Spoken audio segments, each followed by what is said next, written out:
Thanks, Muriel, and thank you so much. I just wanted to clarify, God is not saying that everyone should become the same, but that we should celebrate difference under an umbrella of sameness. Yeah, that is what God is saying. It is the one God. God tells me that we are not ready, in a sense, to become one religion. We're not there. We just need to get under the belly. God will take nothing away from us. It's our free choice. We have the free will to do it. And I know when we do it, when we all start to under that umbrella, we will sort out all our differences. We'll all realise that it is the one God and that we all have a soul. And one other thing you must remember is you are more than any angel. I don't know if I told you that. Angels are absolutely beautiful. And I have, what would I say, I wouldn't be able to describe them only for they give a human appearance within themselves. But they are incredible. But your soul, I can't describe it. It is so unbelievably beautiful. It's beyond, because it is that speck of light of God that is so enormous because it fills every part of you. Okay. That was more widely. I talked too much, sorry. Well, I just want to go a little further with it and just ask you if it's perhaps true that once we can come under that umbrella, recognize our differences are part of the sameness, then that gives us space to explore this creative zone in even more different ways and have more fun in this playland. Does that make sense? Is that possibly true? It does make partly, I have to say, but one thing that God, has taught me from the time I was a little child, He taught me one word, and it had actually taken my whole life to understand this word, to even to pronounce it, and that is that everything is beyond our comprehension. Literally, we will never understand until we get there ourselves, until we go home. And every question that we'll always have, there'll be a million answers and another million questions to the same question we asked at the very beginning. So it will go on, but we will get under that umbrella. I believe we will. I will fight for us to get there. And then our differences, we will, as you said, get to understand and explore more and be happy, much, much happier. And this earth will become that little glimpse of heaven, and we will have the choice. And I know at one stage we will say to God, no, we'll stay here for a little while. And to me that is wonderful. And He says, fine. Because He loves us. You have to remember, God loves you unconditionally. No matter what you do, I know God loves you. And I know I have said, I know the other side exists. And I don't like talking about it, but I'm afraid He does. And how can I put it? Sometimes it's very hard, but the other side will do everything possible to get us to go the wrong way. But God will never give up on us. And that's why we have to keep on listening. And just doing the right thing, doing our best. If we do the wrong thing, make that turn to do the right thing then. Because it's never too late. It will never be too late. God loves you, regardless. I tell people, that the other side exists, but that one thing is that God has never shown me, and I have to say me, now you have to remember that me, has never shown me God sending anyone to the place as a Catholic I call hell. He's never shown that. But that doesn't mean that no one goes there. I just pray and hope no one, no matter how bad they are, I pray that no one actually goes there. And I know that can be so hard for someone who's had somebody murdered or blown up, or, all those kinds of things. But I still pray that God doesn't have to send anyone there. Okay?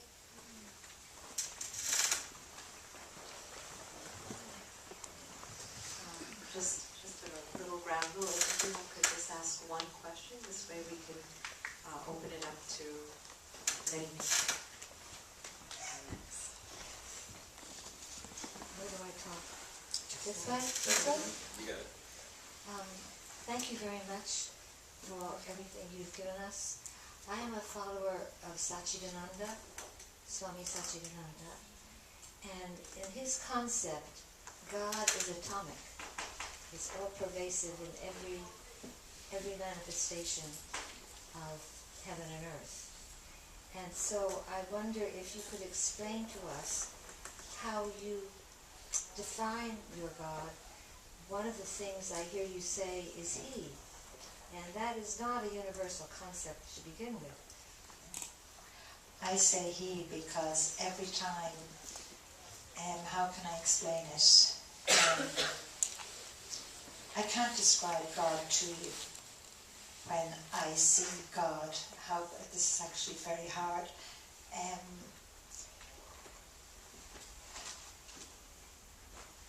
I can't describe God in physical form, but yet, no, that's not good. He is already a physical form. How can I put this? Just pretend all of you are God, okay? That big, enormous circle is God. But when I talked to God, or when God came down in that beautiful big library, came down the spiral staircase, he came down not as the enormous, but as smaller, and he gave a male appearance for me to understand, so I could tell you. So that's why I say he. I know sometimes in the world we say she, or we use another word, but it is the one God. It doesn't make any difference. Is that helping? I hear you.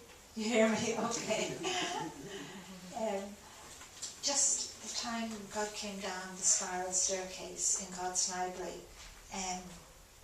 he gave a male appearance, but he was still enormous, and I was still so tiny. We are all children, even though we think we're adults. And he is so beautiful, and I have to say he, because he always gives a male appearance. And yet, in God's library, when I went into it first, and everything was so big, all religions were there. I could recognize them because they were all wearing the gowns that would be worn here on earth, for me to see that they were all different, but yet they were all in God's library. And to me, that was another wonderful thing. I could see, in one sense, what God was up to tell you that we all go to heaven, regardless of what religion we are. And I'm probably going beyond your or not even answering your question. But then, when God showed his power, it actually frightened me, and I was so excited. My soul was jumping with joy when he came down the spiral staircase. But then I ran and I hid, because I was so afraid as well, but so joyous, so full of so much excitement.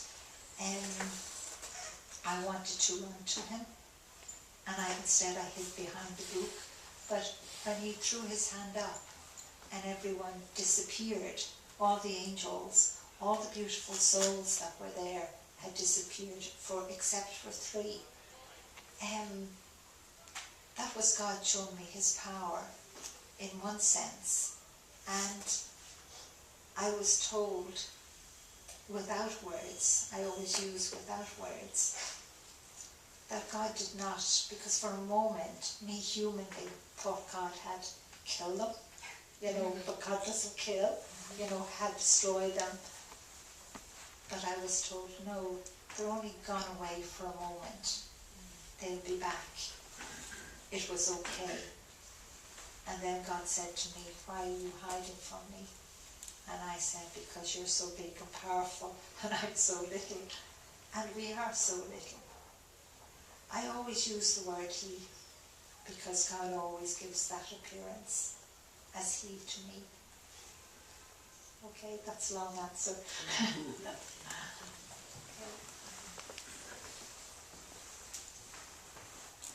you. You said briefly that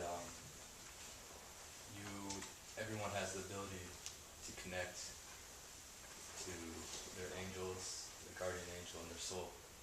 Could you please expand upon that and how one would be able to do that?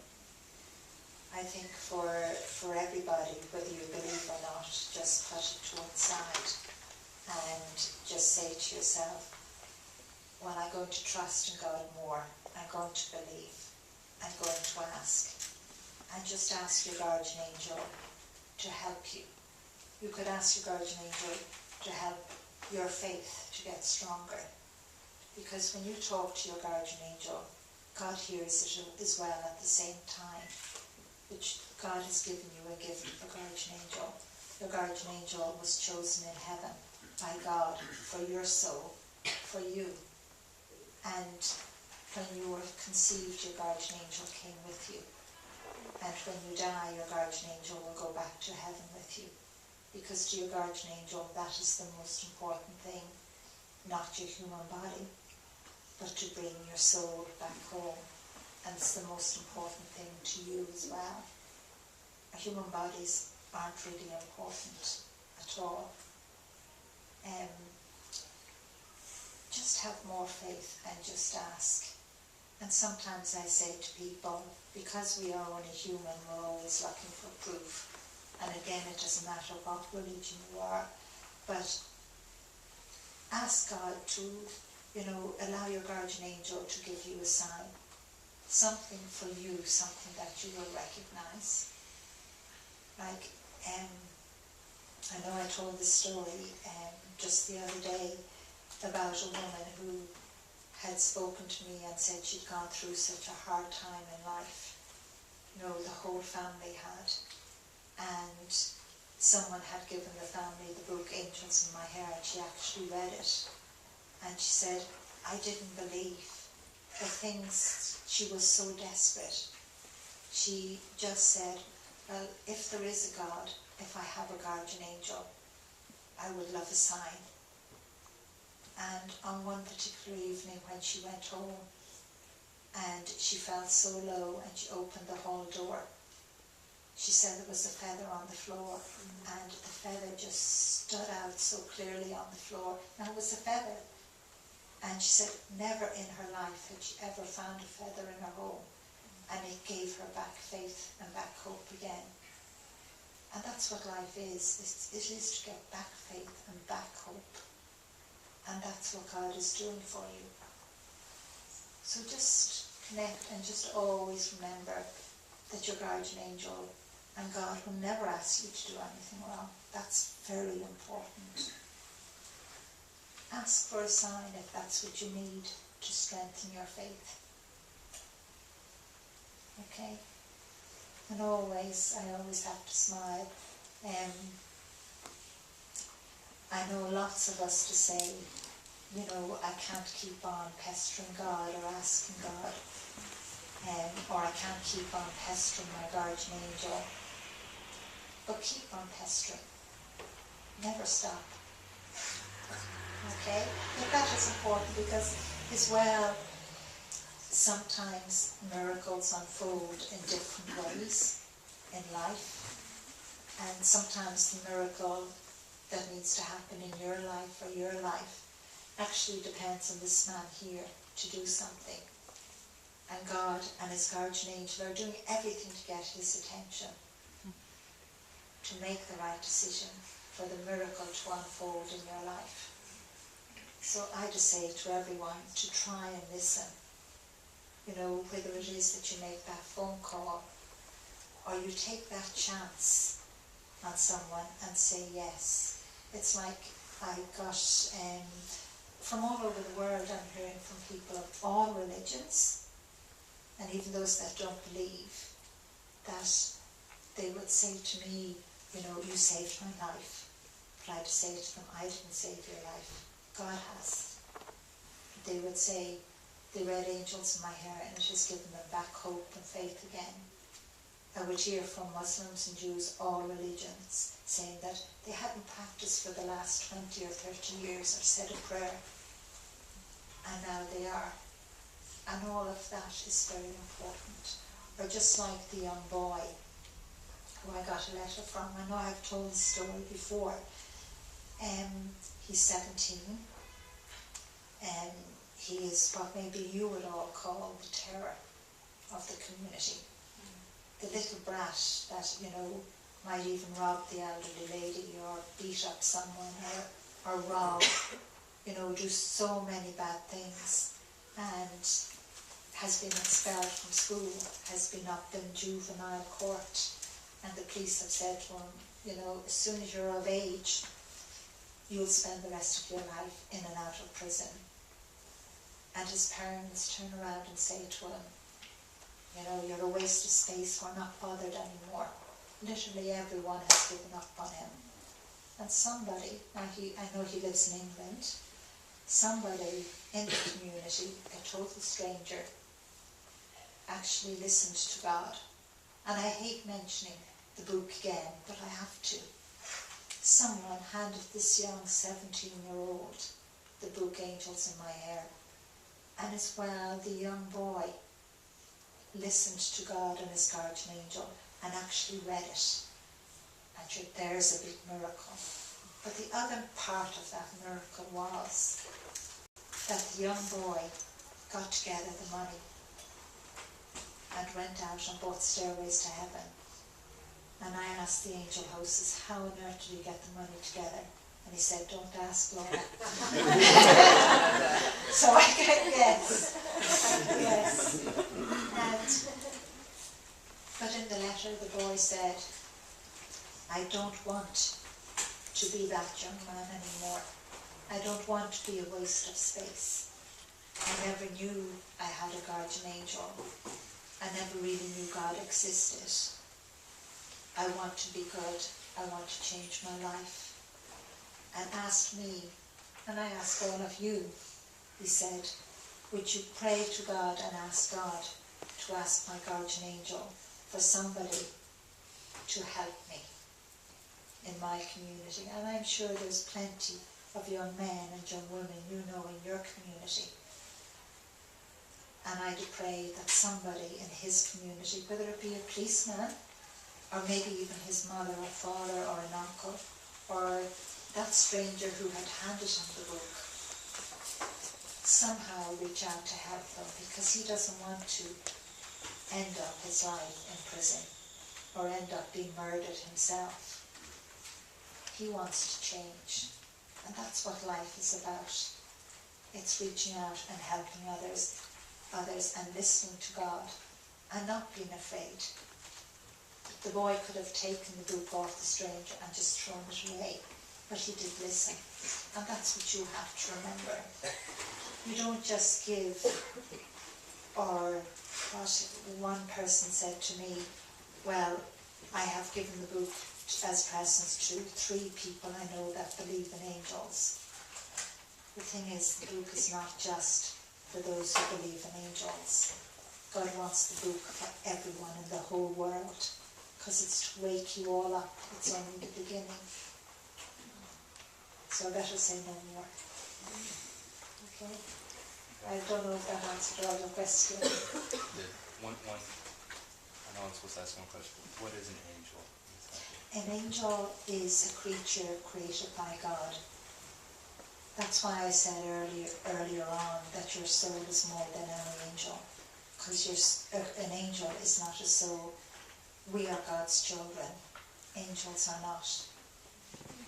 But God created them to serve Him. And He created them for us as well. Okay? Thank you. You're welcome. Hi. I'm a Shia Muslim, and majority of my prayers in the Shia Muslim involve, the love and praise of Ahlul Bayt and always singing their praises. And the thing is that, that's always like where you're praying for something for yourself in the next world. But obviously we all have to pray for ourselves in this world because, we just want to make things a little more easier. Is there any fresh perspective I can hear from you how to enhance my prayers for myself while I'm still in this world and praying for something just make life a little easier? I would just say to you, keep on praying and keep on asking. And in a sense, try and become conscious of your soul and ask God to help your soul to come forward when you're praying.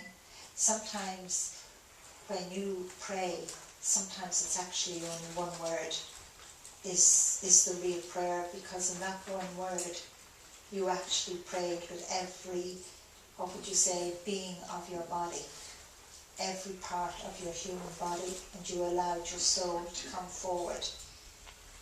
And so sometimes a prayer can be just a word that you cry out and ask for help, but you have said it with such sincerity, such truth. You've called out from the depths of your soul, from your human self as well. So just keep on praying, keep on asking, and don't always ask for yourself. And, ask for the world, ask for your neighbour, ask for your family, ask for the leaders of your country, the leaders of the world. Ask for all those multinationalists as well. I know they'll kill me one of these days, but ask for them as well, and ask for those. You pray for those as well that you might consider the bad people of the world. You must pray for them too. That is important. And you have to remember. I hate saying this. I'm telling God I hate saying this, but He said say it. And I hope I say it properly. But the way you might ask for something of God, and this can be very hard. You can have someone who is ill, and you ask that they get well, and they don't get well. And you say, well, God never listened to my prayer. Where is God? He wasn't there. But you have to remember sometimes that person is not meant to get well because they're meant to go home to heaven. It's their time to go. But then on the other, in the sense of all the material things, we often ask for so many of them. And we say again, God didn't answer my prayer. But you have to remember, you may think what you need or what you want, but in the end, you'll only actually get what God decides to give you. And He's actually extremely generous. And He gives you actually what you need. And you only realise that probably years down the road. Or it could be 20 years down the road. Because all that God has given me, people say to me, but you had such a hard life.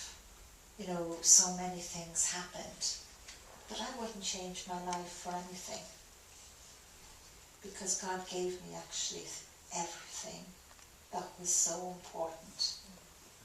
And I would never change my life. I wouldn't change my life in the sense that I never married Joe or had my children, or I wouldn't change my life that,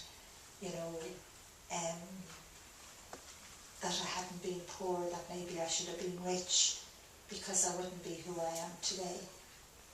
So accept whatever God gives you, because He will give you lots of blessings, and He will make things bountiful for you. And the most important thing for all of you is actually to be happy and at peace.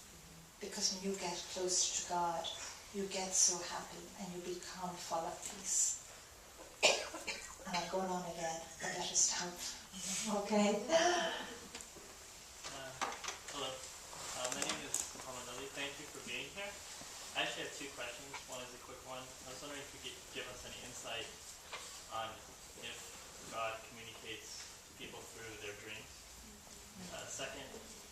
talked a lot about getting in touch with our angels and getting closer to God through them. But you did mention just now the bad people, so I wanted to, of course, the bad people have their good angels as well. So They do. I was wondering Yeah. if you could give us some insight on how we can communicate with people like that. What is your insight on that specific? On someone who you believe is bad. I have to say you believe, Right. or we believe Or is is bad. doing things that maybe from your perception you feel that they're not listening to their own angels. So what is the best way to communicate with those people? I would say one of the best things is to actually pray for them and ask for them. And I always say to people, ask your guardian angel to ask their guardian angel, and to help them to change. It is not easy because God and the guardian angel that God has given you can't overstep the boundary of that free will that you have. We all have that choice. And that's why I always say that God has never shown me God sending anyone to hell, because none of us here in this room or anywhere in the world don't know that at the last moment of death, that last quarter of a second or whatever it may be, in that person's life that they haven't asked for forgiveness, because it's at that moment that the soul comes from the body, and at that very same moment you know God is real. So that's why I say that to people. Well, what was the other bit of the question you asked? Dreams. Dreams. Well, God has given people dreams at different times to guide them through life, and we all know that, so I actually don't understand why you asked that question. I'm just wondering if it's something, from your perspective, if it's actually something that people can trust as a communication from a spiritual being, or if it's just, we should just think it's, some sort of neuro... What way would I say it to you? We all dream, and 99.9%, or sometimes even more, the dreams are just dreams. But sometimes a dream has a message in it for you. But you have to be careful. Okay? You don't rule your life on the dreams you have. But yet, in another way, we can use the word dreams. We all have dreams within our lives. We all dream of, of love coming into our lives, of having a family, children. And sometimes we even dream of, having a great big business. And all that type of dreaming is fine. But you have to remember, put God into it as well. And share. And I know you're talking about the other dream when you're asleep. Sometimes that is only what you have seen that day or over the weeks and months. And sometimes it can be all the ups and downs in your life. You're actually asking a very big question, so I'm just touching on pieces. And other times it can be the state of your spiritual journey, of you getting closer to God or getting closer to the other side. So you asked a very big question, so I'll just pick in bits. Okay.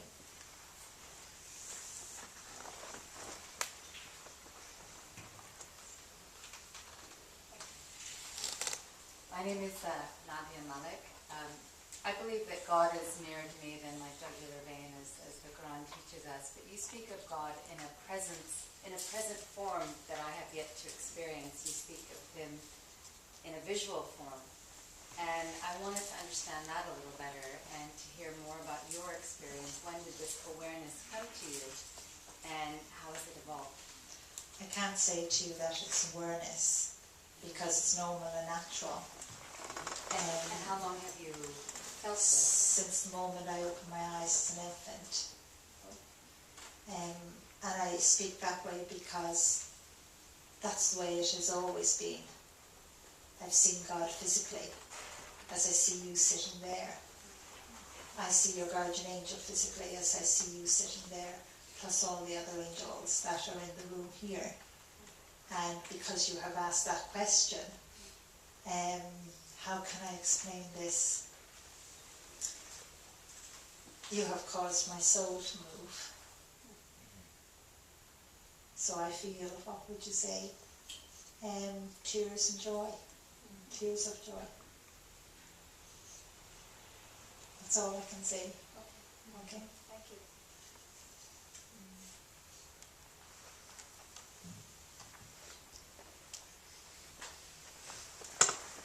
Is there anyone over there just before?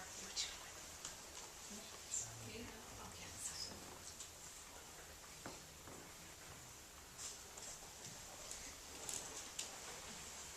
Okay. Thank you for your specialness here. Your perspective on prayer must be very unique in some way. And when you speak of prayer, from the perspective that you see it, how would you describe it to us? How would I describe it as? Prayer is the power of God's grace. It is extremely powerful.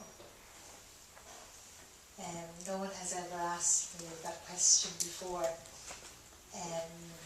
It is a never-ending flow of grace from God, and it enters each and every one of us into our soul. And when you pray, it's like as if, how can I describe? Again, even when the angels of prayer are praying with you, it's that grace coming straight from God, going into your soul and going back again. And it is the angels of prayer, that's why I call them a never-ending stream. It's like as if they travel within this grace. It's the only human way I can describe. It's extremely powerful.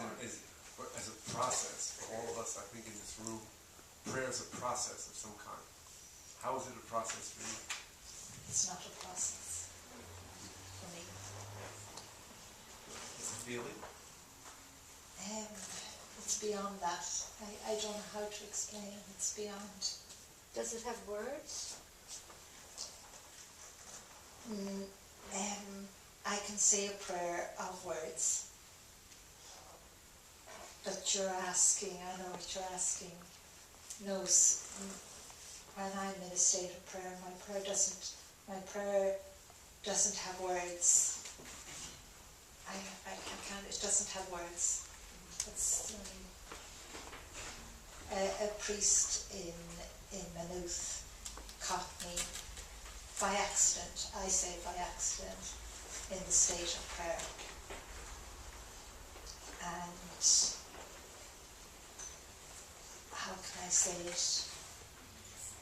He was overwhelmed and shocked. And how can I say it?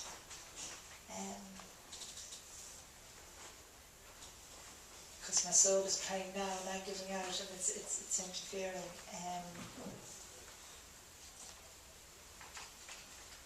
And as I looked up at him, and I say to God, I don't want to tell these people this. And he's saying, you must. He bowed. And I feel ashamed of that, because no one should do that. Okay, I'm going to look this way. Sorry. Okay.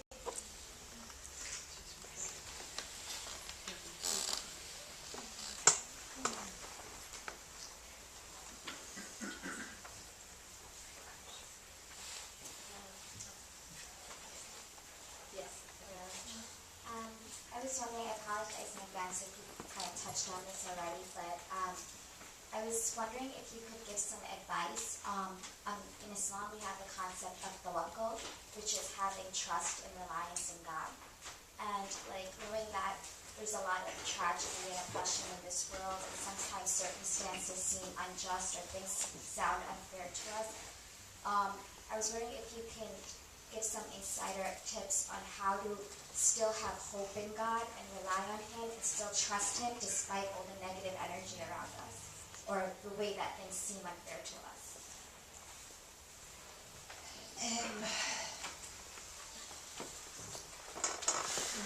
The only thing I can say to you is you've got to allow your faith to grow stronger. You've got to trust. I know there is so much negative all around us. It seems like a battle that we can't win. And we look at the world and look at all of the nations of the world. But we can win. We mustn't give up. We must hold on to that hope. And again, I hate saying it, but that's what the book seems to be doing again. And you have to remember, God chose this time. It seems to be giving people back hope, back faith again.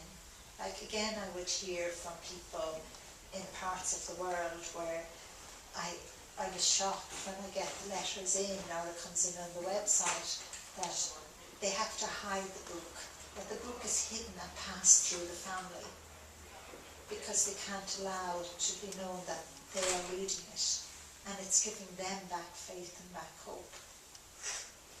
Hold the hope inside of you. Don't lose it. Trust in God, no matter what is happening. So do you think the sufferings and the hardships around us are a way of strengthening our faith? That sometimes we're given a hardship or a suffering to strengthen our faith?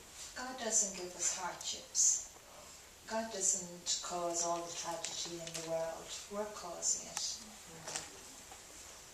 We're the ones who are causing the war. We're the ones who are allowing starvation. We're the ones who are wanting to control others. We're the ones, in a sense, who are damaging the planet. God is not doing that.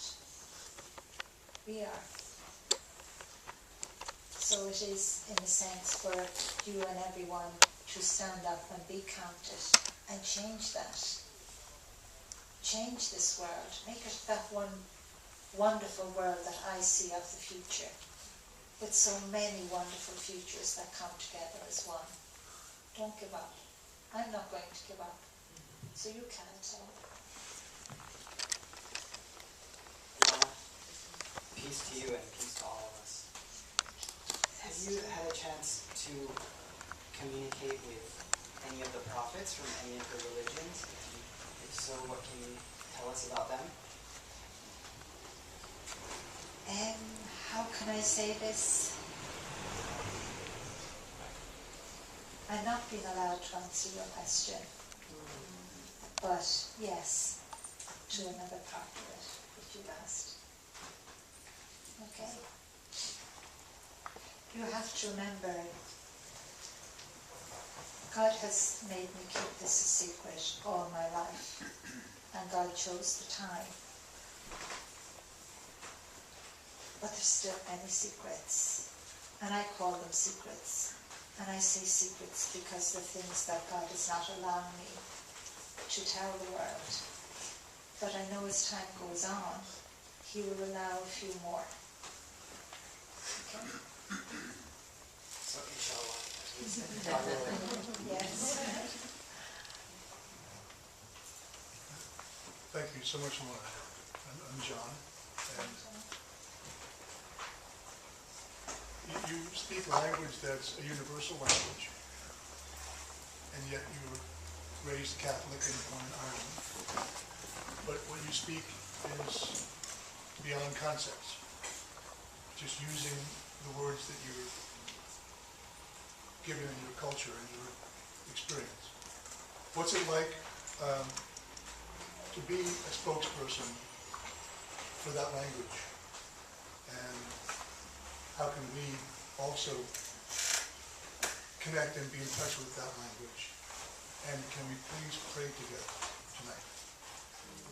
Yes, well, that is the most wonderful part that you ask. Can we please pray together? And yes, I would love us to please pray together. That's something that no one that I can recall has ever asked. I'm only doing what God has asked me to do, and I'm only an ordinary person. At least that's what I have learned in that sense. you can all connect, and it is through prayer. It is allowing your faith to grow stronger. But it is personally within you, between you and God. Okay? Short answer.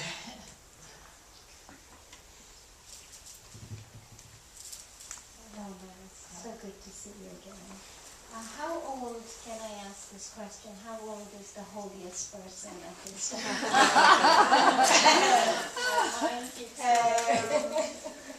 Well, let's say he's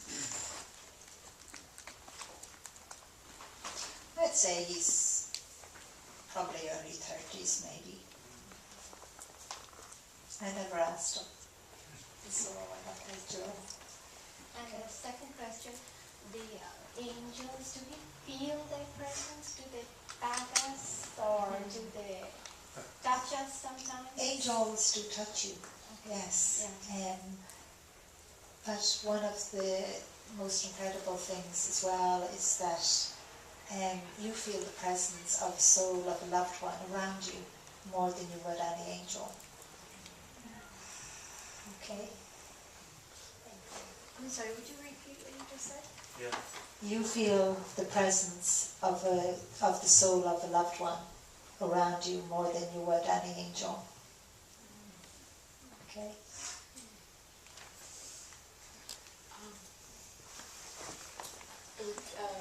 With your permission, and Shikapari has permission, if we could pray together, because we've been, Lorna's been speaking for a long time. Maybe we could pray together.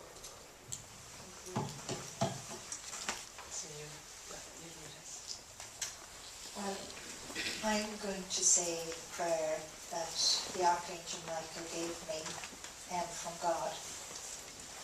And a lot of people think that this prayer is about the healing angels, that the light and the grace is from them. But it's actually from God, and it's God's healing hand that is laid upon you. So I'm going to bless myself because I'm a Catholic. Father, Son, and the Holy Spirit, amen. Prayer of thy healing angels, that's carried from God by Michael, thy archangel. Pour out thy healing angels, thy heavenly host, upon everyone here in this room and upon those that they love. Let them feel the beam of thy healing angels upon them, the light of your healing hand. Let the healing be the way that God grants. God bless us all. Amen. And I ask God for all the healing now that you and the loved ones and everyone in the whole world needs tonight. Amen. Okay. So you say your prayer now as well. Please.